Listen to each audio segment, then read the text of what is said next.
Good morning to everyone. Welcome to the 6th Earth and Shoulder course. It's a pleasure and honor for me to have been part of this team since the first Earth and Shoulder course. So let's talk about how to evaluate instability patients in 2024. The shoulder is an inherently unstable joint, has the greatest ROM in the body, and the contributors to stability are the static stabilizers and the dynamic stabilizers. So what is shoulder instability is a biomechanical dysfunction, a failure of static and dynamic stabilizers, and range from mild subluxation to traumatic dislocation.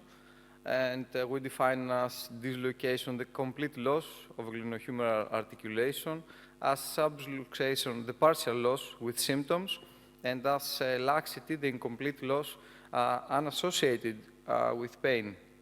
And hyperlax shoulder is a shoulder with excessive range of motion, but with no symptoms of pain or instability.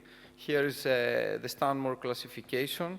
The system has three polar groups with mutual transition: polar type 1, traumatic structural, polar type 2, atraumatic structural, and type 3, habitual non-structural. NAMDEF in this session will explain more for this classification to us. And another classification of stability is the traumatic unidirectional Bankart lesion, the traumatic multidirectional bilateral, and the acquired instability over stress. The most common presentation is a patient with a degree of laxity, genetically controlled, who dislocates his shoulder after a minor or a major accident. So obviously, the more laxity the patient has, the less trauma is needed to cause an unstable shoulder, and vice versa. And instability in hyperlax patients needs a minor trauma.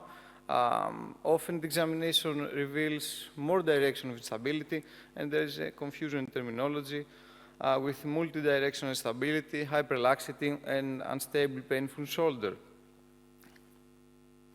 Don't forget the voluntary dislocators, patients with good muscle control who can dislocate and relocate their shoulders and, at will, and there is not always need for treatment in this patient.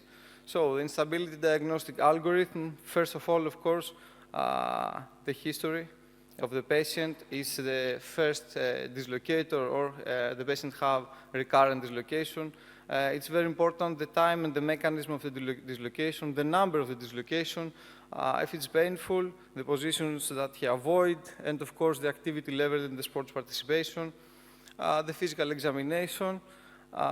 Inspection expose always the shoulders, check for winging, atrophy, the range of motion, spatial test, and don't forget to assess for hyperlaxity.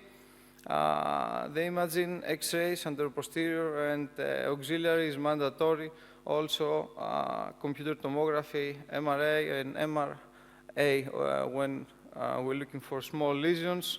Margarita Natska is an expert, and she will explain to us how we evaluate MRI instability patients later in this session. And of course, one of the most important things, the bone loss assessment from the humeral and the glenoid side of the instability. So it's important that major lesions occurred from the first dislocation, and the first traumatic dislocation is not a benign injury. It's becoming worse and worse as the episodes are being repeated. The Bankart lesion is the essential lesion when we have a shoulder dislocation, and the repair restores the labrum and reestablishes the appropriate tension of the ligaments. But is the standard care for adhesion stability has always good result? Not always, because we know that this essential problem is not the only problem. So Boileau and Balk studies a group of 131 patients who underwent an arthroscopic repair with no selection criteria, and the recurrence rate was too high at 15%. And the factors predisposing to failure, number one risk factor, the age of the patient, Number 2, contact or overheat sports. Number 3, level of sports practice. Number 4, hyperlaxity. Number 5, Hill-Sachs lesion. Number 6, glenoid bone loss. So the well-known stability severity index score can predict the recurrence and the failure of Bankart repair. At the beginning of the millennium, very interesting studies appeared concerning bone defects, and they're significant.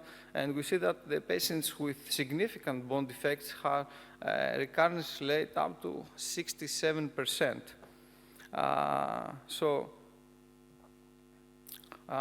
We know the glenoid shape resembles like a pear, and considerable bone loss looks like an inverted pear.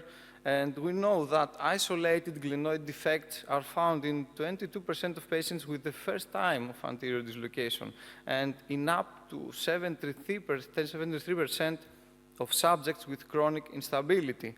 And there is a necessity to define the critical size, the size of the bone defect that we go for a bone procedure. Initially, was the 25% of the glenoid bone loss, but then we redefine this critical bone loss because we see that the functional outcomes worsen with 13.5% glenoid defect. Always assess the humeral bone defects and the Hill-Sachs lesion. And it's important to understand that there's a concept of bipolar bone defects. It's a combination, and do not treat each lesion separately. So involving the concept of bipolar bone loss and Hill-Sachs lesions, we go from engaging and non-engaging lesion to the on-track and off-track concept, and there is a recommended treatment, depends on the glenoid defect and if the Hill-Sachs lesion is on track or off track. But what happens between no and critical bone loss, between arthroscopic Bankart repair and bone grafting procedures?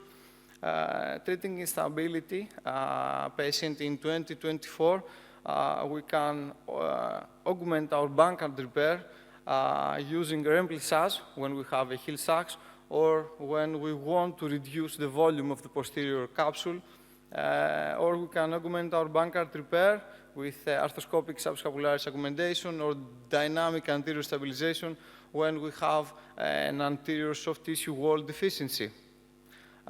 So keep in mind that the factors affecting the severity of instability is the age of the patient, the number of dislocation, the level of and the type of the sports participation, the constitutional laxity of the patient, the severity of bone loss, and the failed previous operation. And when we have many factors affecting the severity of instability, consider often to perform a bone procedure. So in conclusion, without bone loss, restore the injury of the anterior-inferior rubrum with Bankart repair and consider to augment this Bankart repair. With bone loss at the humeral side, reduce the volume of the posterior capsule using arthroscopic remplissage. And if we have an anterior soft tissue wall deficiency or hyperlaxity, reinforce the anterior capsule using ASA, DAS, or the sling effect of the latar Z. And with substantial glenoid bone loss, augment the glenoid bone surface with arthroscopic bone block or latar Z. Always we're trying to reduce our recurrence rate, so we use the procedures that we are more familiar, so works better to our hands. Thank you for your attention.